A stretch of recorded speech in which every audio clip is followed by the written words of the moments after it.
Now I'd like to welcome to the stage Colin Pettit, the Commissioner for Children and Young People, and he's going to give us the final address for today's event. Thank you.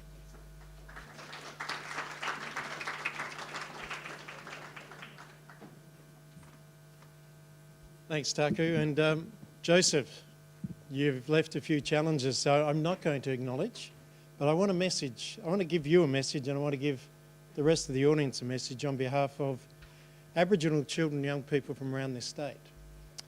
And they talk about their culture, and they talk about how we collectively acknowledge their culture and so forth, particularly in school settings, but beyond school settings. And they wanted a message given to all of us. While they appreciate the fact that we make the effort to acknowledge particularly welcome to country, etc., what they want us to do is actually put that into practice. And almost as Joseph has said, and I feel like I'm repeating what he said, they actually want people to talk to them and ask them what it is about their culture in their place that's important, and how can that affect the way we interact with them into the future. So, because it is their future and our future that we need to make a difference with, and we can do that with and through their culture as much as anything else. So acknowledgement to country, really important. Raising flags, really important. But the young people said, please come and talk to us.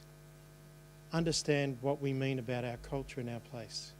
And then we can start a journey together. And the wisdom of young people are really important, and I want to touch on that into the future of this very quick speech, because I know a number of you have been here a very long time today, and I think you're probably all looking for an early weekend. Can I first of all start by saying thank you for the invitation, and I want to congratulate Yakwa, Ross and the team in particular, and all the sponsors. It is really timely to have an event called Trauma-Informed, a discussion around what is trauma-informed information or evidence-based programs. Because I see in my role as Commissioner for Children and Young People, and in other roles, and I've seen it where we get fashionable topics. Co-design might resonate with some of you. Trauma-informed what? What does it mean? And how are we actually going to make a difference by using the word trauma-informed in a way that's implemented? And I think the guest speakers today have been terrific at trying to put a picture around what trauma-informed really looks like. In a previous life, I was a school principal, so please, the earlier question, don't blame me, but I tried. But and it was my first encounter of a real traumatised young person coming to my school, and this is now over 25 years ago. He was 8 years old. I'm going to call him Stephen. It's not his name, but it'll do. The young Stephen was 8. His mother was an alcoholic. He probably didn't get out of bed till at least 10, if not 12 o'clock through the day. His father was in jail and had been in jail for 7.5 years of his 8 years. And he had to get out of bed every morning and feed his 2-year-old sister, and then feed her, clothe her, and take her next door to his auntie, who wasn't much more cognizant about life than his mother, but she was at least functional. And then he came to school. So you can imagine the trauma, the baggage that he would carry in coming to school. And the first day we had him, the first minute, we did the wrong thing, pressed his buttons, and you can imagine what he did. I think he smashed about 5 windows. We could have, that day, suspended him, wiped him, put him into another school. But something that the teachers of that day said, no, let's do something different. So this young bloke ended up being in my office probably more than he was in the classroom for the first 6 months. He redecorated my office about 5 times. Some of it was colourful. But over time, he got to understand that the people in that school actually wanted to listen to him and talk to him and understand him, and acknowledge that he was having problems elsewhere, and then bring help along the way with the journey. Now, long story short, at the end of the first year, Stephen fronted with a piece of newspaper wrapped up, a ball, And he said, here's your Christmas present. He said, because I never get Christmas presents. And I wondered, what is this? So I unwrapped it, and there were 2 ties. He said he bought them from the op shop. We think he stole them. Now, the ties were really old, and one of them I still keep, and it's now probably about 50 years old, and I wear it 3 or 4 times a year just to remind me why we all do what we do about trying to make the next generation's life that little bit better. And it was the work of those teachers and the support around him from other people, like people in this room, that allowed this bloke to actually get through school, including high school. We found him an apprenticeship. He became a house painter. Fortunately, he was never in the wrong side of the law, but he got close to it. He now has a child of his own who he takes to school every day. Every day, and he talks to the teacher every day to say, am I doing okay with my daughter? Is there anything else I can do? And it's the work of what other people have done with him, and it's about understanding his life, where he's come from, and how we adjust to it. So trauma-informed stuff is really important about how do we make that difference. As Commissioner for Children and Young People, I represent the 590,000 children in this state under the age of 18. At any stage, one of them or all of them could have some form of trauma. And we need to actually make sure that if they do, how are we going to react to it in a way that can help them navigate through to the future.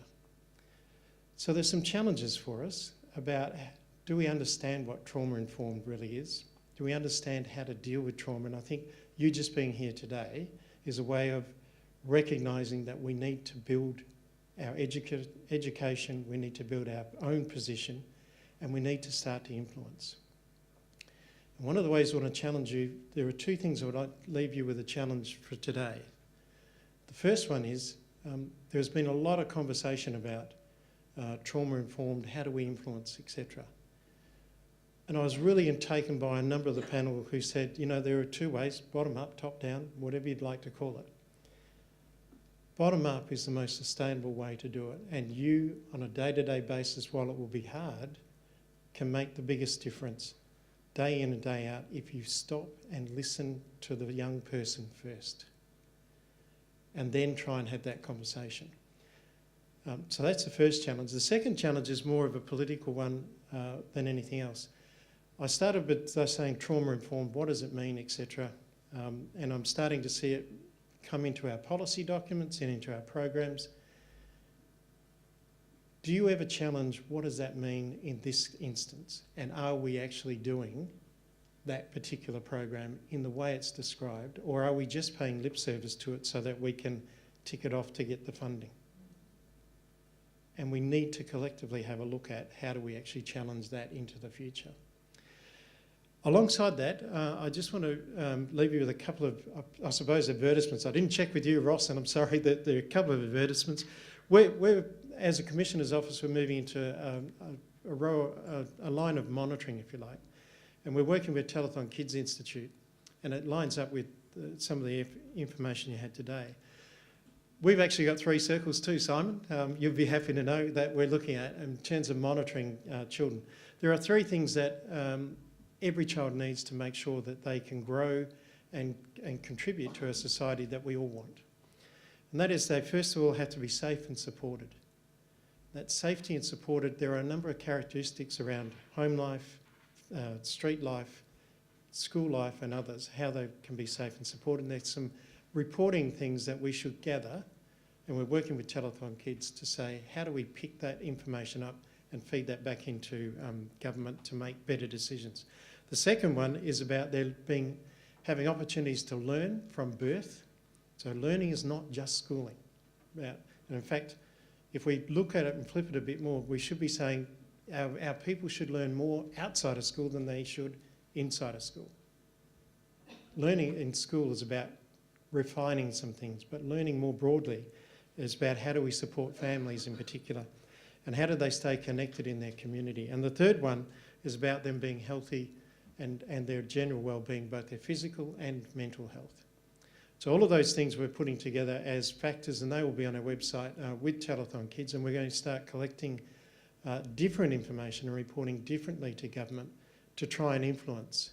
And you've all heard the things about where in some communities, for example, if a mother attends prenatal and postnatal visits with nurses, their child is 8 times more likely to reach year 12.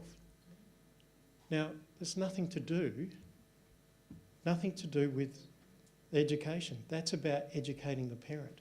So if we know those things happen, how can we actually influence government to better invest in those areas? And that's what we're working with Telethon Kids. And the other final advertisement, we are going to pick up and have picked up a lot of the work that Ross is also supporting through YACWA around how do we identify vulnerable children, how do we support vulnerable children so that they're no longer vulnerable. And we're running a speaker series, and I was pleased about some people talking about New Zealand. Our next speaker series on the 17th of May.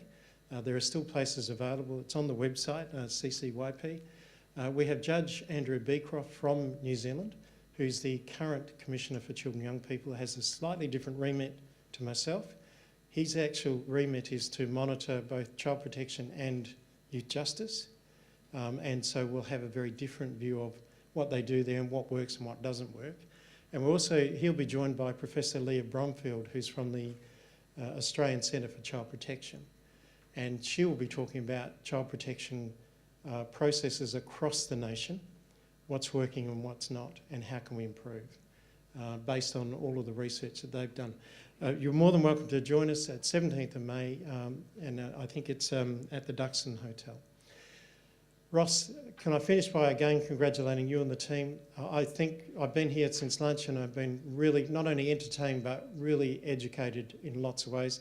I first met Shane about 12 months ago when he came to my office, and he said, "This is what I'm going to do." And I thought, wow, I'd love to see him in action, and I've seen him today and I'm really pleased to have. So thanks, Shane.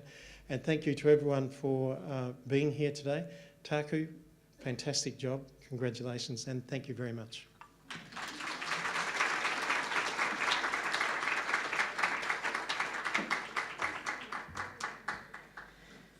Thank you very much to the Commissioner.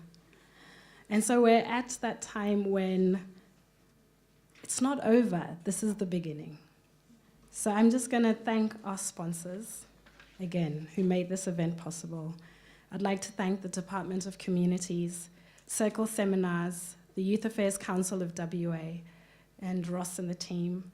I'd like to thank Swan Alliance, Nagala, Alambi Care, Sanctum Specialist Services, Mission Australia, Anglicare, Insane, and the Australian Association of Social Workers. Please could we give them a round of applause.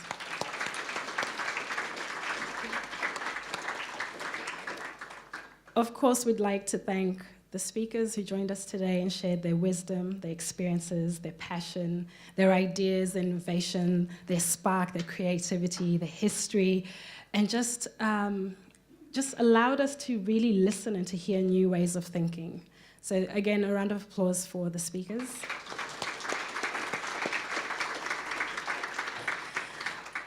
I'd like to thank and acknowledge Jan Lee, who I think this was your brainchild.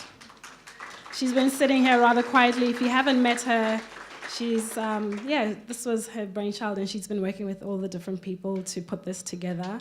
So thank you very much for even inviting me to speak and be the MC. What an honor. Thank you so much to the technical team who have made the magic happen. The videos, the mics, thousands of them, everything, the cameras. We really do appreciate you, because without you, this wouldn't have gone beyond this room. And then everybody's been sharing their different things and what they do and the work that they're doing. And I sat here and I thought, what now? So what happens now for each and every one of us? I'm going to share with you what I'm doing right now that is terrifying me. But it's, I guess, my way of saying we're in this together. I moved from Perth to Melbourne because I recognize that our kids don't see themselves on TV. So that's my fire, is to get these kids singing, performing, telling their stories, their cultural songs, their costumes, whatever it is that makes them so proud to be themselves. And so I'm in Melbourne by myself, and I'm working on this TV show based on 6 characters who come from very culturally diverse backgrounds, but they're not boring. They're not the stereotypes. These kids are wicked. They're fresh. They're creative. They are on fire. Australia's not ready for them. But you know the barrier that I'm facing? I'm the newbie in town.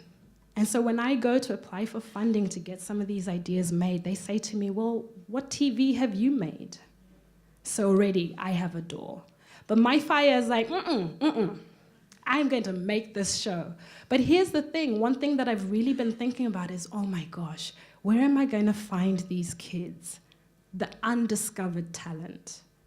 And it's you guys. I'm going to send you emails to say, please, show us these kids so they can see themselves. So my question to all of you is, what now? And on that note, it's time to make some friends. I hate the word networking, but this is the time now where we can connect. If somebody has inspired you, tickled you, challenged you, whatever it is, come and have a drink with them. I don't think it's alcoholic, but this is our time now to connect beyond this room and continue to work together. So on that note, thank you very much for coming. All our special guests, the commissioner, the speakers, everyone here, thank you again. My name is Taku Mbudzi. It's been an honor to be your MC. Thank you.